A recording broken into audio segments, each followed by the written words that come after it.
வணக்க மக்களே, நாம இந்த ஆரோக்கியமான பதிவில் முட்டையை விட புரதச்சத்துக்கள் அதிகமாக நிறைந்திருக்கக்கூடிய மற்ற உணவுகள்லாம் என்னென்ன, அதில் நிறைந்திருக்கக்கூடிய மருத்துவ நன்மைகள்லாம் என்னென்ன அப்படின்றத பற்றி நம்ம விளக்கமாக பார்க்க போகிறோம். நம்முடைய உடலுக்கு தேவையான அத்தியாவசியமான ஊட்டச்சத்து அப்படின்னா அது புரதம் தாங்க. உடல் வளர்ச்சிக்கும் செல்களினுடைய செயல்பாட்டிற்கும் புரதம் மிகவும் அவசியமான ஒன்று. எனவே தான் வளரக்கூடிய குழந்தைகள் ஆரம்பித்து இளைஞர்களை தொடங்கி முதியவர்கள் வரைக்கும் அனைவருக்குமே புரத வகையான உணவுகளை கொடுக்கறது அவசியமாக இருக்கு. முட்டையில தான் புரதம் அதிகமாக இருக்கும் அப்படின்னு நினைப்போம். ஆனால் முட்டையை தவிர பிற வகை உணவுகளிலுமே புரதம் அதிக அளவு நிறைந்திருக்கு. அது நமக்கு தெரியாமல் இருக்கு. ஸோ அந்த உணவுகளையும் எடுத்துக்கொண்டு புரதச்சத்துக்களை பெறுவதற்காக தான் இந்த பதிவு. அந்த உணவுகளை பற்றி விளக்கமாக பார்ப்போம். அது தரக்கூடிய நன்மைகளையும் விளக்கமாக பார்ப்போம். அதை பற்றி பார்க்கறதுக்கு முன்னாடி இந்த வீடியோவுக்கு மட்டும் ஒரு லைக் கொடுத்துட்டு இந்த தகவலை உங்களுக்கு தெரிஞ்சவங்களுக்கும் ஷேர் பண்ணிடுங்க. ஏன்னா அது அவங்களுக்கும் பயனுள்ளதாக இருக்கக்கூடிய ஒரு ஆரோக்கியமான பதிவு தான். இது போன்ற அப்டேட்ஸ்கள் நீங்கள் தொடர்ந்து பார்க்கறதுக்கு நம்மளுடைய ஹெல்த் நியூஸ் தமிழ் சேனலை மறக்காமல் சப்ஸ்கிரைப் பண்ணி வச்சுக்கோங்க. பக்கத்தில் இருக்கக்கூடிய பெல் பட்டனையும் கிளிக் பண்ணி ஆல் அப்டேட் ஆப்ஷனையும் செட் பண்ணி வச்சுக்கிட்டீங்க அப்படின்னா நாங்கள் போடக்கூடிய எல்லா அப்டேட்ஸும் உங்களுக்கு நோட்டிஃபிகேஷன் அடிக்கடி சேரும். சரி வாங்க மக்களே, இப்போ வீடியோக்குள்ள போயிடலாம். கொண்டக்கடலை நாம் எடுத்துக்கொள்ளும் போது அதில் முட்டையை விட புரதச்சத்துக்கள் அதிகமாக இருக்கு. முட்டையில் வெறும் 6 கிராம் புரதம் மட்டும்தான் இருக்கு. ஆனால் அரை கப் கொண்டக்கடலையில் பார்த்தீங்கன்னா சுமார் 8 கிராம் புரதம் அப்படி இருக்குறது நீங்கள் தெரிஞ்சுக்கோங்க. பண்டைய எகிப்து மக்கள் கொண்டக்கடலை தான் உணவாக எடுத்துட்டு இருப்பாங்க. சாலட்ல கூட ஒரு கைப்பிடி அளவு புரதத்தை நீங்கள் சேர்த்துட்டு இருக்கலாம். ஸோ அதுக்கு நீங்கள் கொண்டக்கடலை எடுத்துக்கலாம். நிறைய பேர் கொண்டக்கடலை சட்னியாக எடுத்துக்குவாங்க, சைடிஷாக எடுத்துக்குவாங்க. எப்படி எடுத்துக்கொண்டாலுமே கொண்டக்கடலை தினமும் ஒரு கைப்பிடி அளவு எடுத்துக்கொண்டீங்கன்னா உடல்ல புரதச்சத்து குறைபாடு உங்களுக்கு சரி செய்யப்படும். நீங்களும் ஆரோக்கியமாக இருக்கலாம். காட்டேஜ் சீஸ் நீங்க எடுத்துக்கிட்டீங்கன்னா முட்டையை விட புரதம் அதிலையுமே அதிகமாக இருக்கு. காட்டேஜ் சீஸ்ல கிட்டத்தட்ட 12 கிராம் கொண்ட புரதமானது காணப்படுது. காட்டேஜ் சீஸ்ல கிட்டத்தட்ட 12 கிராம் புரதம் இருக்கு. ஸோ இது இந்த பாலாடை கட்டிய மற்ற பழங்களோட சேர்த்து நீங்க ஒரு ஆரோக்கியமான சிற்றுண்டியை உங்களால் உருவாக்கப்படுது. பிரேக்ஃபாஸ்ட் செஞ்சு நீங்க சாப்பிடலாம். நீங்க இப்போ இந்த கொழுப்புகள் இருக்கக்கூடிய உணவை இதன் மூலமாக எடுத்துக்கொள்ள முடியும். ஆரோக்கியமான கொழுப்புகள் உங்களுக்கு இந்த காட்டேஜ் சீஸ் மூலமாக கிடைக்கும். புரோட்டீன், அந்த புரதம் உங்களுக்கு கிடைக்கும். ஸோ நீங்கள் இந்த காட்டேஜ் சீஸ் எடுத்துக்கொண்டீங்க அப்படின்னா அந்த புரதச்சத்துக்கள் உங்களுக்கு கிடைக்கும் போது உடலை நீங்கள் உறுதி பெற வைத்துக் கொள்ளலாம். அப்போ முட்டையை விடவும் சைவ உணவுகளாக இருக்கக்கூடிய இந்த காட்டேஜ் சீஸ்லையுமே புரதம் சத்துக்கள் அதிகமாக இருக்குன்றது நீங்கள் தெரிஞ்சுக்கோங்க. அதை எடுத்துக்கொண்டு நலம் பெறுங்க. பாதாம் பட்டர் எடுத்துக்கிட்டீங்க அப்படின்னா அதுலேயுமே முட்டையை விட உங்களுக்கு இந்த புரதச்சத்துக்கள் அதிகமாக இருக்கு. 2 தேக்கரண்டி பாதாம் வெண்ணெயில் 7 கிராம் அளவிலான புரதம் காணப்படுதுங்க. இதில் இதய ஆரோக்கியத்திற்கான நல்ல கொழுப்புகளுமே காணப்படுது. எனவே உங்களுடைய அந்த புரத தேவையை பூர்த்தி செய்யறதுக்கு இந்த பாதாம் வெண்ணெயை நீங்க எடுத்துக்கலாம். லவங்கப்பட்டை, ஜாதிக்காய், வெண்ணிலா சாறு அல்லது கருவேப்பிலையோட சேர்த்து மசாலா மாதிரி கூட நீங்க இது எடுத்துக்கலாம். எப்படி எடுத்துக்கொண்டாலுமே இது உங்களுக்கு அந்த முட்டையை விட புரதச்சத்துக்களை அதிகமாக பாதாம் பட்டர் கொடுக்கும். ஸோ பாதாம் நமக்கு நல்ல கொழுப்புகளை கொடுத்து கெட்ட கொழுப்புகளை அகற்றி இதயத்தையுமே பராமரிக்கும். எப்படி பார்த்தாலுமே இந்த பாதாம் பட்டர் நம்ம எடுத்துக்கிறதுன்றது அப்படி புரதச்சத்து நம்ம கொடுக்கறதை காட்டிலும் உடல் உறுப்புகளுக்கு இன்னும் பிற மருத்துவமைகளை கொடுத்து நம்மளுடைய உடலை ஆரோக்கியமாக வைக்கும். பாலாடை கட்டி நீங்க எடுத்துக்கொண்டீங்க அப்படின்னா ஸோ இதை எடுத்துக்கொள்ளும் போதுமே உங்களுக்கு அந்த புரதச்சத்துக்கள் முட்டையை விட அதிகமாக கிடைக்கும். பாலாடை கட்டியில் ஜிங்க் அதிக அளவில் காணப்படுது. இதில் 7 கிராம் அளவுக்கு புரதமும் காணப்படுதுங்க. பாலாடை கட்டியில் கால்சியம், துத்தநாகம், பாஸ்பரஸ் மற்றும் விட்டமின் ஏ, விட்டமின் B12 போன்ற பிற ஊட்டச்சத்துக்களுமே இருக்கு. ஆனால் இந்த கொழுப்புகள் இதய ஆரோக்கியத்திற்கு சிறந்தது அல்ல. அப்போ பாலாடை கட்டியில் உப்பு அதிகமாக இருக்கிறதுக்கும் வாய்ப்பு இருக்கு. ஸோ நீங்கள் அதுக்காக பயப்படணும் அப்படின்றது அவசியம் இல்லை.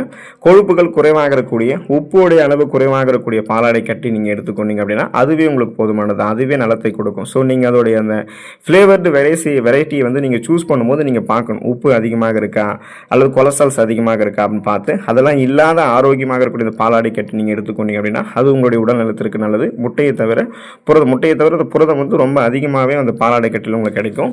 பருப்பு வகைகள் நீங்கள் எடுத்துக்கொண்டீங்க அப்படின்னா உங்களுக்கு புரதச்சத்துக்கள் முட்டையை விட அதிகமாக கிடைக்கும். இப்போது சுமார் ஒரு அரை கப் பருப்பில் பார்த்தீங்கன்னா 8 கிராம் அளவுக்கு புரதமானது காணப்படுங்க. பழுப்பு, பச்சை, கருப்பு, மஞ்சள், சிவப்பு மற்றும் ஆரஞ்சு போன்ற நிறைய வண்ணங்களில் பருப்புகள் காணப்படுது. ஸோ நீங்கள் அதை உங்களுடைய டயட்டுக்கு ஏற்ற மாதிரி அல்லது உங்களுடைய உடலுக்கு எந்த அளவுக்கு ஆரோக்கியம் வேணுமோ உங்களுக்கு எது பிடிக்குமோ அந்த மாதிரி நீங்கள் எடுத்துக்கலாம். உங்களுடைய சேலட்டு, குழம்புகளை நிறைய பருப்பு வகைகளை சேர்க்கறதுக்கு முயற்சி பண்ணுங்கள். புரதச்சத்துக்கள் உங்களுக்கு வளமான அளவில் கிடைக்கும். ஸோ புரதச்சத்துக்களை பெறுவதற்கு இந்த மாதிரி அரை கப் பருப்பை கூட நீங்கள் எடுத்துக்கலாம். 8 கிராம் அளவுக்கு புரதம் உங்களுக்கு கிடைக்கும். எல்லா வகையான பருப்புகளுமே நீங்கள் உணவுகள் எடுத்துக்கலாம். எல்லாத்துலேயுமே ஆரோக்கியம் நிறைந்திருக்கு. பூசணிக்காய் விதைகள் நீங்கள் எடுத்துக்கொள்ளும் போது இந்த பூசணி விதைகள்லையும் பார்த்தீங்கன்னா புரதச்சத்து வளமான அளவு நிறைந்திருக்குங்க. அப்போ பார்த்தீங்கன்னா 1 ounce பூசணிக்காயில் பார்த்தீங்கன்னா போதுமான அளவுக்கு நம்மளுடைய உடலுக்கு வேண்டிய புரதச்சத்துக்கள் காணப்படுது. துத்தநாகம், இரும்பு, தாமிரம், மெக்னீசியம், பொட்டாசியம் மற்றும் செலினியம் இதோடைய நல்ல மூலமாக நம்ம எடுத்துக்கொள்ளக்கூடிய இந்த பூசணி விதைகள் இருக்கு. ஓட் மில்லு, கிரானோலா அல்லது வீட்டில் தயாரிக்கப்பட்டிருக்கக்கூடிய ரொட்டி இதில் பூசணிக்காய் விதைகளை நம்ம சேர்த்து பயன்படுத்திட்டு வரலாம். அந்த மாதிரி ஃப்ளேவர்டு வெரைட்டி நம்ம பயன்படுத்தலாம் பூசணிக்காய் விதைகளை. ஸோ அதை பயன்படுத்தும் போது பார்த்தீங்கன்னா நமக்கு அடிப்படையாகவே ஊட்டச்சத்துக்கள் வந்து உறிஞ்சப்படும், மருத்துவ நன்மைகள் வந்து நமக்கு வந்து கிடைக்கும். ஸோ அதனால தான் அந்த முட்டையை விடவும் புரதச்சத்துக்கள் வந்து பூசணிக்காய் விதைகள் இருக்குது. புரதச்சத்து பற்றாக்குறையில் நீங்கள் அவதிப்படுறீங்கன்னா நீங்கள் இந்த சைவ உணவு எடுத்துக்கொள்ளும் பூசணி விதைகளும் எடுத்துக்கிட்டிங்கன்னா புரதச்சத்து உங்களுக்கு கிடைக்கும். இறால் வகைகள் நீங்கள் எடுத்துக்கொள்ளும் போது புரதச்சத்துக்கள் வளமான நிறைந்திருக்குங்க. இப்போ முட்டையை விடவும் புரதச்சத்துக்கள் இறாலில் அதிகமாக இருக்கும். 4 அவுன்ஸ் இறாலில் சுமார் 17 கிராம் அளவுக்கு புரதமானது காணப்படுது. இப்போ இந்த வகை இறால் மீன்களில் கலோரிகள் வந்து குறைவாகவும் கொழுப்புகள் வந்து குறைவாகவும் பாதரசம் வந்து குறைவாகவும் இருக்கும். எனவே புரத தேவையை பெறுவதற்கு இறாலை தான் நீங்கள் வந்து பெறணும். இப்போ இறால் எடுத்துக்கொண்டீங்க அப்படின்னா அந்த புரோட்டீன் உங்களுக்கு வந்து கிடைக்கும். உடலை வந்து நீங்கள் வலுப்பெற வைத்துக் கொள்ளலாம். இப்போ குயினோவா நீங்கள் எடுத்துக்கொண்டீங்க அப்படின்னா முட்டையை விடவும் புரதச்சத்துக்கள் அதில் அதிகமாக நிறைந்திருக்கு. 1 கப் குயினோவா போன்ற இந்த தானியங்களில் 71/2 கிராம் அளவுக்கு புரோட்டீன் காணப்படுதுங்க. ஸோ இதில் அதிக அளவு நார் சத்துக்களுமே காணப்படுது. இது இயற்கையான பசையும் வந்து இல்லாதது. இதை நீங்கள் சாலட் போன்ற உணவுகளில் கூட சேர்த்துட்டு வரலாம்.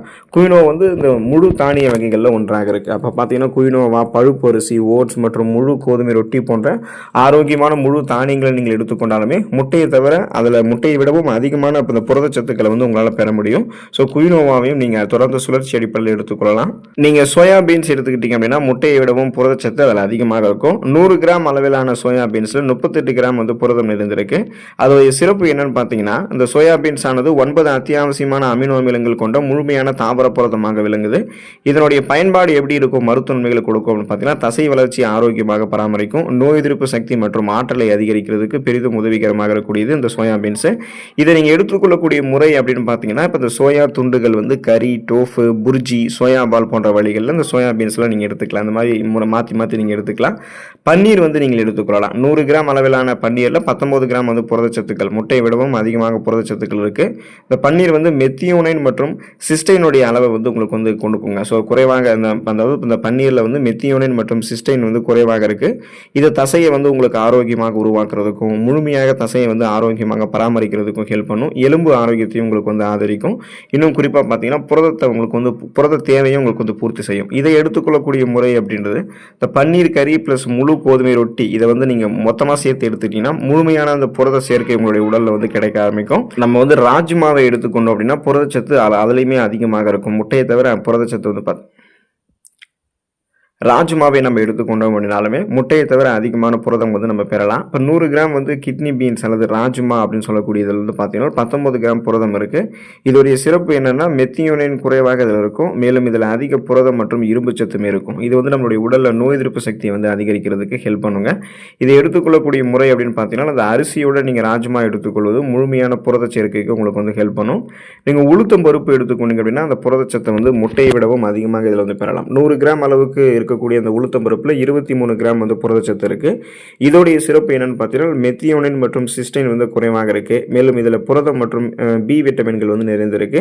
இது வந்து பழுது பார்த்தல் மற்றும் வளர்ச்சிதை மாற்றத்தை உங்களுக்கு ஆதரிக்கிறதுக்கு ஹெல்ப் பண்ணும். இப்போ இதை எடுத்துக்கொள்ளக்கூடிய முறை அப்படின்னு பார்த்தீங்கன்னா இட்லி, தோசை அல்லது பருப்பு, அரிசி, திணை, கோதுமை இப்படி அது கூட நீங்கள் வந்து சேர்த்து அனைத்து அத்தியாவசியமான அமினோ அமிலங்களையுமே நீங்கள் இதன் மூலமாக பெற்றுக்கொள்ளலாம். எப்படி வேணா முறைகள் வேணாலும் நீங்கள் எடுத்துக்கொள்ளலாம்.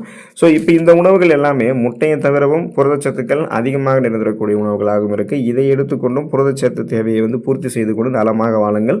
அடுத்த ஆரோக்கியமான பதிவில் மறக்காமல் சந்திப்போம். நன்றி மக்களே.